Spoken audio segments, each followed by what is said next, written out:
Shalom, shalom, shalom, j'espère que vous allez bien. Je suis l'apôtre Maman Dédé et la servante de l'Éternel. Donc aujourd'hui, je viens vous parler d'un thème très important dans la vie de chaque individu, être humain. Et donc si tu es encore même enfant de Dieu, ça te concerne même encore plus. Mais avant cela, je veux que nous prions. Nous allons nous recommander entre les mains du Seigneur, recommander notre âme, notre esprit, notre corps, notre environnement, les appareils que nous utilisons, tout ce que nous pouvons faire. Nous recommandons cela entre les mains du Seigneur. Seigneur, je viens te bénir, je te rends grâce, je te loue, je te célèbre, je te glorifie, je te magnifie, parce que tu es le Dieu des dieux, le Dieu tout-puissant, le Dieu trois fois saint, le Père éternel.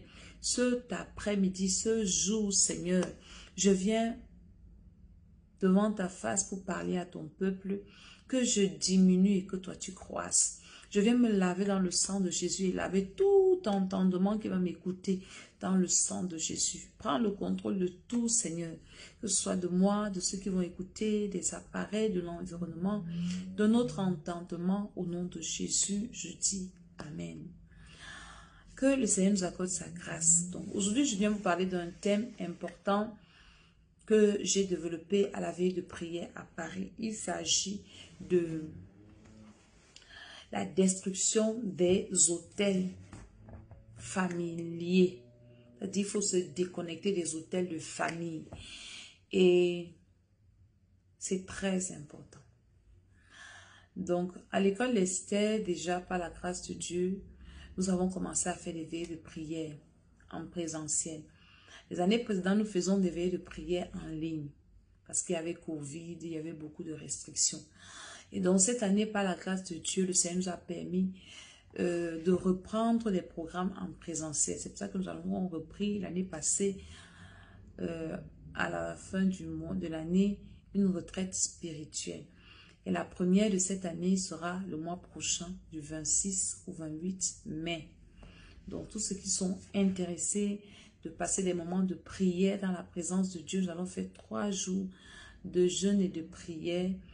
Et vraiment, ça sera extraordinaire pour tous ceux qui ont ce besoin de rechercher la face du Seigneur. Donc, en dehors de ça, nous faisons des veillées de prière toutes les fins du mois.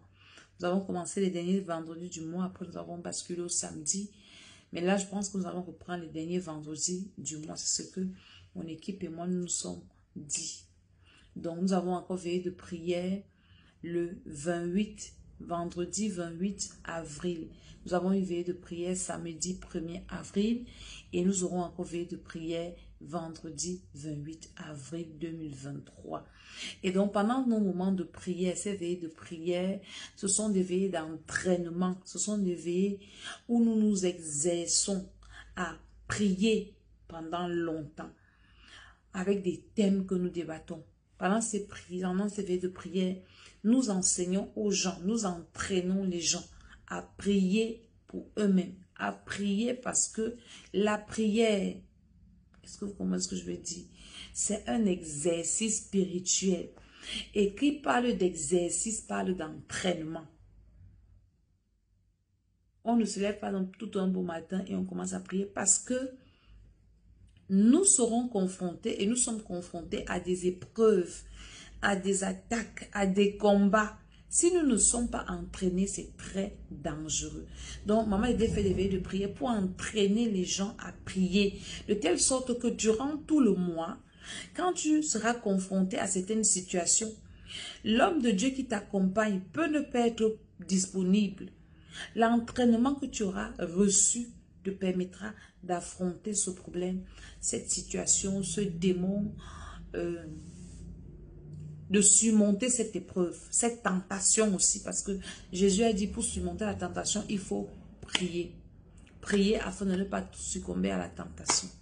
Donc, cette veillée de prière, le premier samedi qui vient de passer, nous avons renversé les autels des familles. Nous avons parlé de ces autels-là. Qu'est-ce qu'un hôtel? Je vais expliquer à quelqu'un. Un hôtel, c'est un lieu de rencontre entre l'humain et le divin. L'humain et le spirituel. Ça peut être le spirituel de Dieu, divin. Ça peut être le spirituel démoniaque, satanique. Donc, l'autel, c'est une porte. Et c'est l'autel qui permet la transition, qui permet le passage, qui ouvre le chemin. Donc, que tu le crois ou non, que tu le veuilles ou pas, ce sont des principes spirituels qui existent et qui vont exister jusqu'à ce que la terre finira. Avant, notre ancêtre Abraham, quand il rencontrait le Seigneur et que Dieu lui faisait une promesse pour immortaliser la promesse. Aujourd'hui, on immortalise les choses avec les photos et tout ça, non. Pour immortaliser une promesse, pour immortaliser quelque chose, une alliance, on bâtit un autel. Et il le faisait le plus souvent avec des pierres, parce que la pierre a une durée de vie, je n'ai pas envie de dire éternelle, mais elle est solide. La pierre est dure. La pierre symbolise quelque chose qui est durable.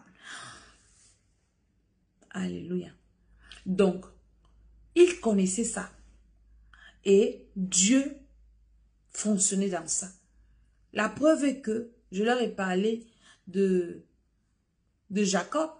Quand Jacob quitte de chez son père pour aller chez son oncle Laban, il dort à un endroit qu'il a nommé Bethel. Et là, il se rend compte que les anges montent, les anges descendent. Il dit que mais ici, c'est la maison de Dieu.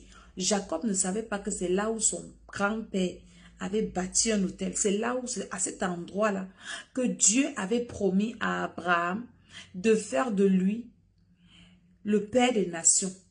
À cet endroit-ci. Et Abraham, pour immortaliser cette promesse de Dieu, a bâti un autel et l'autel a ouvert la porte du ciel à cet endroit. Et là, son petit-fils vient en passant comme ça, il ne savait même pas au hasard, je peux dire ça ainsi, il dort là, l'autel était vivant. Il dit, je ne savais pas. Il y avait un autel là, il ne savait pas. C'est aussi comme ça que nos ascendants ont bâti des autels, peut-être à Dieu, gloire à Dieu qui nous est bénéfique, et peut-être aussi à d'autres divinités qui ne sont pas le Dieu créateur, qui ne sont pas le Dieu du ciel. Ces autels-là, que tu le saches ou pas, existent et c'est là et ça te combat et ça te détruit et c'est ça qui te fait tourner en rond.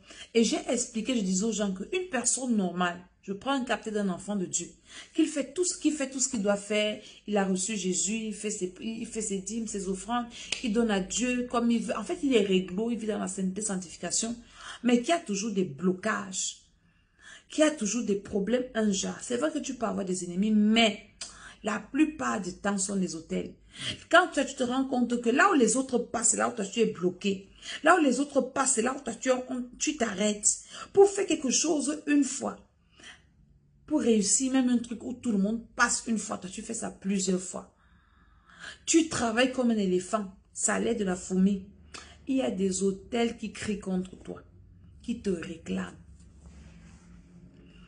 Donc tu dois t'arrêter et combattre les autels, les affronter, les renverser et ou te déconnecter de ces autels.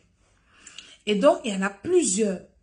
On peut bâtir un autel selon ses humeurs. Abraham, les patriarches en fait bibliques, dès que Dieu leur a donné une bonne promesse, il bâtissait un autel pour immortaliser la promesse.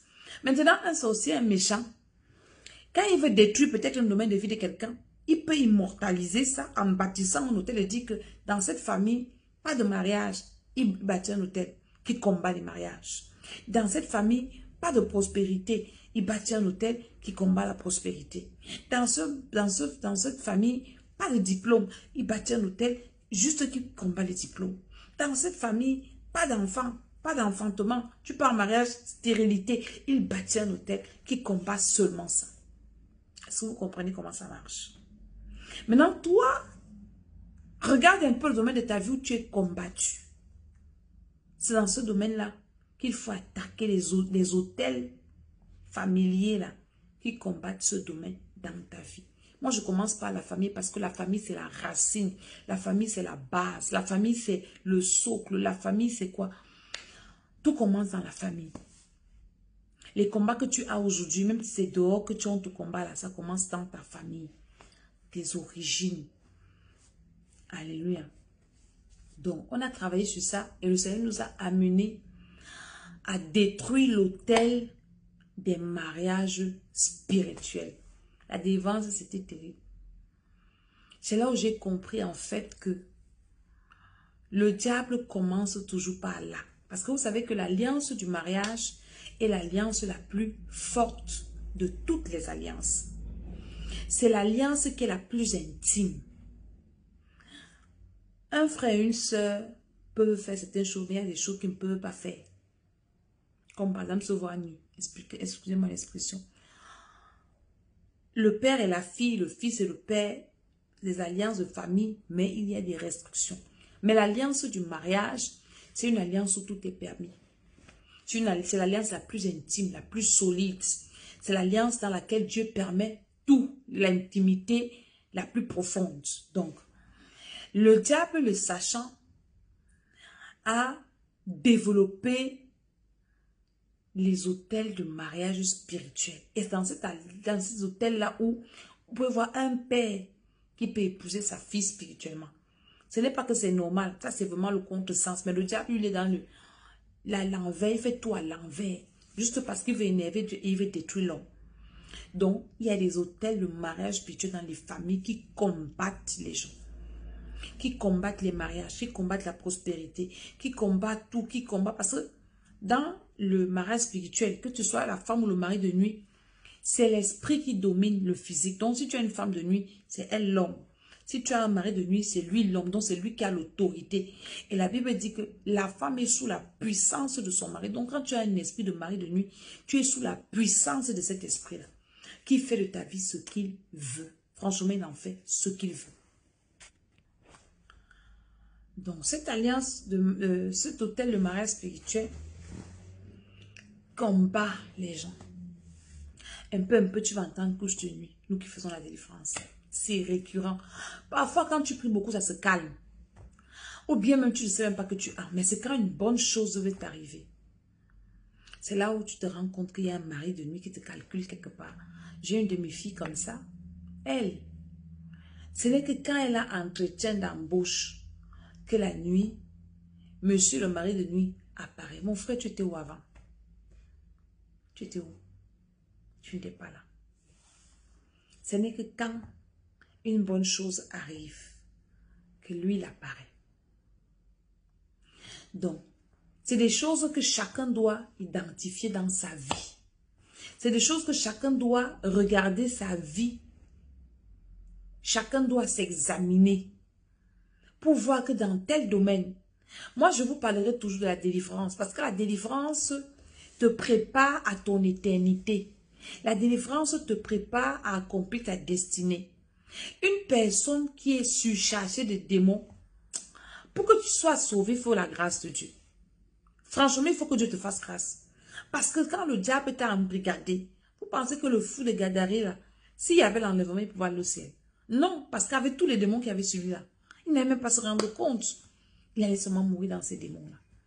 Donc la délivrance est très importante. Et la délivrance se fait à plusieurs niveaux. La délivrance personnelle. Actuellement, nous sommes en train de finir à l'école d'Esther la délivrance de l'âme. On a commencé à délivrer de l'homme intérieur l'année passée. On a fait la délivrance de l'esprit et de l'âme. Il y a aussi la délivrance de ton corps. Hein? Maintenant, après donc la délivrance qui te touche, toi, être humain, il y a la délivrance des domaines de ta vie. Comme ce dont je parle, c'est les hôtels-ci. Quand on a bâti un hôtel pour combattre, par exemple, ton enfantement. Je prends un exemple comme ça, je dis vraiment n'importe quoi. Cet hôtel-là a pour but de combattre toutes tes conceptions, toutes tes ta fécondité et son objectif de te rendre stérile. Donc tu as besoin d'être délivré dans ce domaine-là. Est-ce que vous comprenez? Maintenant, c'est à chacun de s'examiner, de regarder le domaine dans lequel il a besoin de la délivrance. Il a le domaine dans lequel il est combattu. Est-ce que vous comprenez? Et donc, de chercher sa délivrance dans ce domaine-là. Pour être épanoui, pour pouvoir bien servir Dieu. Parce que quand tu es envoûté, Dieu t'a créé avec ton esprit humain, ton âme, ton corps. Maintenant, quand tu es envoûté, ça veut dire qu'en toi, il n'y a pas que ton esprit qui habite dans ton corps. Il n'y a même pas que le Saint-Esprit. Il n'y a même pas d'abord le Saint-Esprit. Il y a des esprits des eaux, les esprits de ton grand-père, l'esprit de ta grand-mère. Tout ça dans un seul corps. Pendant que le Saint-Esprit en petite quantité que tu as, parce qu'on a le Saint-Esprit avec des mesures, c'est dans la Bible. Le Saint-Esprit qui utilise ton esprit te dit, fais ceci. Les 50 autres esprits qui sont là te disent que non, ne fais pas ça, c'est pas bien. N'écoute pas ce qu'elle dit là, elle ment. Ce sont les escrocs, ce sont les bandits, ce sont les ceci. Maintenant, tu es au milieu, toi, le vrai toi, en train, à dire que ton âme, parce que vous savez, c'est l'esprit qui prend l'information dans le monde spirituel, qui communique à l'âme, et l'âme communique au corps, parce que l'âme est au milieu et l'âme est plus en direct avec le corps. Donc, les mouvements que nous faisons, c'est l'âme qui fait ça. Donc, l'âme reçoit de l'esprit et communique au corps. Et donc, maintenant, ton âme a plusieurs informations. Fais, ne fais pas. Fais, ne fais pas. Maintenant, l'âme va écouter quoi? La voix qui tourne la plus. Le Saint-Esprit, lui, a toujours une petite voix comme ça. Il ne gronde pas. Il te parle doucement, il ne te force pas. Il te donne l'instruction, donne le conseil. Il te donne, il te dit ce que tu dois faire. Mais, le diable, lui, sa voix tourne en fait. Et peut-être que tu as 50 esprits. Les voix du 50 esprits là vont parler plus fort que la voix du Saint-Esprit. Et tu vas faire ce que le démon te disait faire. Comment tu vas être sauvé alors? Donc maintenant, quand tu te rends compte que tu as cela le problème, il te faut la délivrance pour pouvoir être libre d'écouter seulement la voix du Saint-Esprit. Est-ce que vous comprenez? Donc j'étais en train de dire que chacun doit examiner le domaine dans lequel il a les problèmes. Et moi, quand je fais ma liste de priorités pour moi et ce que je conseille aux gens, c'est que la première priorité, c'est la délivrance de ton homme intérieur. C'est la délivrance de toi-même. Parce que c'est avec ton homme intérieur que tu passeras ton éternité. C'est la délivrance de toi. Parce que toutes les choses de la terre sont éphémères. Nous allons partir, nous allons laisser ça. Nous sommes venus nus. Job a dit, nu comme je suis venu dans le ventre de ma mère, nu je vais quitter la terre. Donc tout ce qu'on acquiert sur cette terre, on finira par laisser ça sur la terre. Que ce soit par la mort, que ce soit par l'enlèvement. Donc, la chose la plus importante, la plus utile pour toi, c'est de chercher la défense de ton homme intérieur, de ton âme, de ton esprit. D'abord de ton esprit qui te permet de communiquer et de communier avec ton Créateur. Et c'est donc dans ton homme intérieur là que Dieu a mis la bénédiction. J'ai expliqué ça dernièrement aux gens avec qui je prie, que la bénédiction est dans ton âme et dans ton esprit. Quand Isaac voulait bénir son fils Isaü, il lui dit quoi? Va me chercher du gibier, tu m'apportes ça, je mange, et que mon âme te bénisse. Donc, la bénédiction d'Isaac était dans son âme. Et pour donc la faire sortir, il faut la stimuler. Il ne pouvait pas bénir comme ça. Il fallait qu'on stimule la bénédiction. C'est un peu comme quand une femme vient d'accoucher. On stimule le lait. On lui donne le sang à l'enfant pour que le lait sorte. En d'autres termes, si elle ne donne pas le sang, le lait, même si le lait peut sortir, parce qu'une fois qu'une femme est enceinte et qu'elle accouche, bien que l'enfant sort, qu'elle avorte, il y a cette hormone-là qui fait produire déjà le lait dans les sangs de la femme. Et donc, pour stimuler, pour que le lait continue, une femme qui va allaiter, elle doit stimuler le sang, elle dit que donner toujours le sang à l'enfant pour que ça stimule la production. Mais une femme qui ne veut pas allaiter, ne donne pas son sang à l'enfant et ça ne stimule pas la production du lait. Donc la bénédiction se stimule. C'était une parenthèse. Donc je parle de la délivrance. C'est très important de travailler à soi-même, à son homme intérieur, à son éternité. Parce que Jésus est en train de revenir. Priez pour que le Seigneur libère son esprit, c'est très important. Priez pour que le Seigneur libère et délivre son âme, c'est très important. Ton âme, ton esprit peuvent être enchaînés, fragmentés, emprisonnés, exploités, détruits, brisés, quoi encore, blessés. Et avec ça, tu ne peux pas communier et communiquer bien avec Dieu. Parce que la vie d'un homme dépend de sa communion et de sa communication avec son Créateur. Amen, amen. Donc c'est pour ça que il y a même des hôtels. On a prié pour ça à la VSI. Des hôtels dans des familles qui combattent les vies spirituelles des gens. Vous allez entendre que dans notre famille, notre grand-père nous a laissé ceci. Maintenant, quand toi tu pars recevoir Jésus-Christ, on trouve que tu entres dans une secte. Vos affaires des églises là, on te combat acharnement. Même les gens qui rient avec toi ne rient plus. Parce que tu es devenu l'ennemi des dieux de la famille. Donc, il y a des hôtels comme ça. Donc, voilà les premiers hôtels que, enfant de Dieu, tu dois te lever pour soit renverser, soit te déconnecter. Quand Gédéon devait aller délivrer Israël des Madianites, la première recommandation que Dieu lui avait donnée, c'était « Va renverser l'autel Baal de ton père ». Commence par là. Parce que tant que tu ne renverses pas l'autel là, tu ne peux gagner aucune bataille. Tu ne peux avoir 0 victoire, même pas une seule. Tes ennemis vont te battre. La raison pour laquelle tu as beaucoup de défaites, tu as des fiançailles brisées, les échecs à gauche, à droite, le non-accomplissement que tu as, la pauvreté que tu expérimentes, que tu vis, que tu as. Toutes ces choses sont soutenues par l'autel de la maison de ton père. Dieu a dit à Gédéon, vaillant héros, je vais t'utiliser pour délivrer Israël des Madianites. Vous savez ce que c'est que les Madianites? Les Madianites, c'est ce que tu finis de travailler et viennent récupérer. Tu te bats. Donc, ils te laissent, ils ne t'empêchent pas de travailler, mais tu travailles pour eux, tu es leur esclave. La raison pour laquelle tu es toujours exploité, toujours un esclave là, dans tous les domaines, on ne te considère pas. C'est parce que l'autel de la maison de ton père te combat. Donc Dieu a dit à Gédéon, je veux délivrer mon peuple parce que les cris sont montés jusqu'à moi, mais je veux t'utiliser, vaillant héros. Mais j'ai un problème avec toi. Tant que l'autel de la maison de ton père est debout et que tu ne l'as pas renversé, tu ne peux pas accomplir ma mission de Dieu que je t'envoie faire. Pensez que Dieu ne peut pas donner la victoire à Gédéon avec l'autel de la maison de son père debout? La Bible, tout ce qui est écrit dans la Bible est lourd de signification. Ça a un gros sens, un grand sens. Est-ce que vous comprenez ce que je dis? Ça a un grand et un gros et un bon sens. C'est lourd de signification.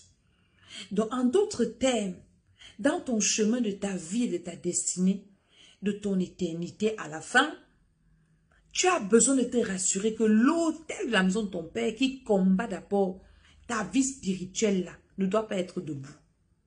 Il y a des familles où les gens sont consacrés au diable, aux esprits des eaux, aux sectes pernicieuses. Il y a des familles comme ça. Maintenant, quand toi tu viens avec l'évangile, c'est ton père même qui te combat. C'est ta mère même qui te combat.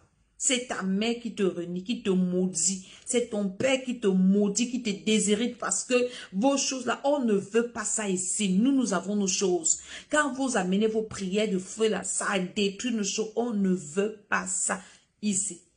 Tu es dans une famille, comment tu fais comment? Tu es dans une famille comme ça, qu'est-ce que tu fais? Tu ne peux rien d'autre, tu ne peux faire rien d'autre que de te déconnecter. Alléluia. Donc, c'est très important. C'est ce thème-là que je vais parler de ça pendant les vidéos ce mois-ci. Et comme nous sommes en train déjà de finir les programmes en cours, nous sommes en train de finir la délivrance de l'âme, il nous reste quelques jours, on a fini. la délivrance des enfants. Il nous reste aussi quelques jours, on a fini. Donc tout ce mois-ci, je ne parlerai que de ça. Et je ferai des prières comme ça, en ligne, pas en off. Donc le seul programme que nous préparons maintenant, c'est la veille de prière de cette fin du mois et la retraite spirituelle. Donc il n'y aura pas d'autres programmes comme on fait souvent 40 jours là, non. Ça sera soit en direct, soit dans des vidéos comme ça. Ça sera ouvert. C'est devant des hôtels que je suis en train de faire ici. Alléluia. Et c'est très important. Je disais ça à la veillée. Ta vie, c'est ta vie. La douleur que tu ressens, personne sur la terre, même si elle t'aime comment, ne peut ressentir la même douleur. Non, c'est pas possible. Ton père, ta mère, ton frère, ton enfant, ton parent, ton mari, ta femme ne peut pas sentir. Si par exemple je me pince ou on me pince comme ça, ce que je ressens là, c'est moi seul qui sens. Tu peux seulement me dire que bon, ta douleur là, si on évalue sur 10, c'est combien sur 10? 8 sur 10, 9 sur 10, je te dis ce que je ressens. Et tu crois à ce que je te dis parce que tu ne peux pas sentir ce que je sens. La seule personne qui a réussi l'exploit de porter les douleurs de l'autre là, c'est Jésus de Nazareth. C'est pour ça qu'il est le meilleur. On doit seulement le recevoir. On doit seulement nous accrocher à lui. Nous devons seulement l'aimer. Il est le seul qui a réussi l'exploit là, de ressentir.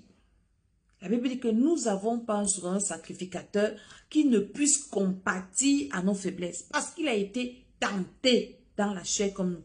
Donc, il connaît ce que nous ressentons. Il ressent ça, il a senti ça en lui. Et alors, il peut nous aider. C'est pour ça que nous devons recevoir Jésus. Et nous qui avons déjà reçu Jésus, notre problème, c'est de nous préparer à l'enlèvement. Et la façon de nous préparer à l'enlèvement, c'est la libération de notre esprit, de notre âme et notre délivrance. Ça nous prépare à l'enlèvement. Parce que moi, je crois que quand tu es délivré, ton esprit, et parce que c'est pas ton esprit que tu communiques avec Dieu. Et maintenant, tu es libre d'être à fond avec Dieu, dans une intimité profonde. Dans cette intimité-là, Dieu va te parler. Il va te dire, voilà ce que tu fais que je n'aime pas. Laisse ça, laisse ça, laisse ça. Et ça te permettra de mettre ta vie au propre. D'arranger ta vie. Afin de ne pas être surpris comme les 5 vierges folles. Alléluia. La sagesse est dans ton esprit, dans ton âme. Donc c'est très important. Pour résumer ce que je disais, c'est que observe ta vie, examine ta vie dans les domaines où ça ne va pas. D'abord ta vie spirituelle. Comment est-ce que tu appréhendes les choses de Dieu? Est-ce que tu es sérieux avec Dieu? Est-ce que de plus en plus tu avances dans ta vie, dans ta démarche spirituelle, où tu aimes plus Dieu, où tu aimes les choses de Dieu, la méditation de la parole de Dieu? Est-ce que tu augmentes ou tu diminues? Les 3 premiers mois, comment tu évalues ta relation avec le Seigneur? En ce 4e mois, tu dois encore évoluer. Normalement, ce mois, c'est un mois de jeûne et de prière. J'ai dit ça à tous mes enfants de Dieu, aux serviteurs de Dieu. J'ai dit prière et jeûne. Parce que les attaques qu'il y aura ce mois seront 3 fois plus que les attaques des 3 premiers mois. Je m'explique. L'ennemi qui t'a combattu le 1er mois, il n'a pas réussi. Il t'a combattu le 2e mois. Il n'a pas pu te renverser. Le 3e mois, tu es toujours debout. Tu penses qu'il va revenir avec les mêmes stratégies, avec les mêmes armes, avec la même puissance? Non, il va aller se renforcer. Il va aller chercher encore plus de force, plus de renfort, plus d'alliés pour venir te combattre. Maintenant, si toi, tu ne redoubles pas d'efforts, tu ne te renforces pas spirituellement aussi, avec ces alliés-là, il va te renverser. Et ta condition sera difficile. Donc, en ce 4e mois, c'est un mois de jeûne et de prière. Bats-toi pour jeûner. Avec de l'eau, avec des fruits. Mais jeûne quand même et prie beaucoup. Identifie les hôtels de la famille dans lesquels tu es sorti, dans laquelle tu es sorti. La famille où tu es parti entrer. Parce que on entre dans les familles par des alliances. Tu peux aller faire un enfant dans une famille, tu peux aller en mariage dans une famille, on peut t'adopter dans une famille, tu peux donner ton enfant dans une famille. Donc, il y a toujours des ramifications qui peuvent te faire entrer dans une famille. Donc, identifie. Et moi, le premier hôtel que je te conseille à combattre de tout ton cœur, ton âme, ton esprit, c'est cet hôtel-là qui t'éloigne de Dieu. Cet hôtel-là qui combat ta vie spirituelle, qui combat ta relation avec le Seigneur. J'ai un de mes fils qui est homme de Dieu aujourd'hui qui me dit, maman, je fais toujours un rêve terrible. Dans le rêve, là, il y a toujours quelqu'un qui vient arracher sa Bible, soit déchirée, soit jetée dans la brousse, soit... En fait, la personne combat son ministère, combat son appel. C'est très sérieux, ça.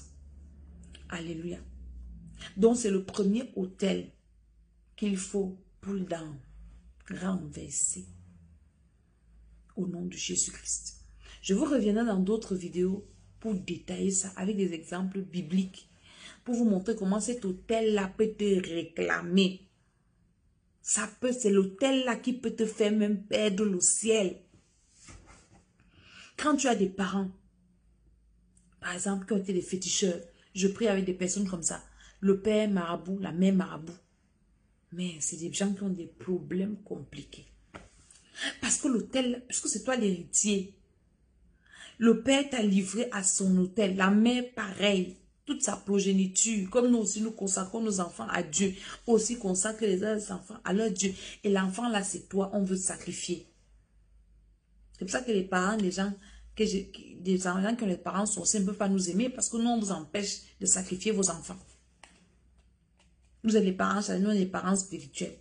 Nous, on dit qu'ici là, vous n'avez pas sacrifié les enfants là. Parce que ce sont les enfants que Dieu nous a donnés spirituellement. Qui doivent aller au ciel. Vous étiez que des canaux pour les amener sur la terre. Et maintenant, si toi, tu as un parent indigne, un parent démoniaque, satanique, qui veut tuer son enfant, nous, les parents spirituels, nous, on les accueille. Au nom de Jésus. Donc, cet hôtel-là, tu dois le combattre. Combien de personnes dans ta famille croient vraiment au Seigneur? Né de nouveau, vrai. Pas religion. Il faut identifier.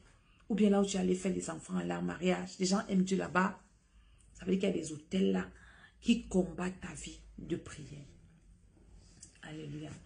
Donc ça c'est le premier hôtel que je veux que tu combats et que tu identifies. Cet hôtel là combat ta vie de prière.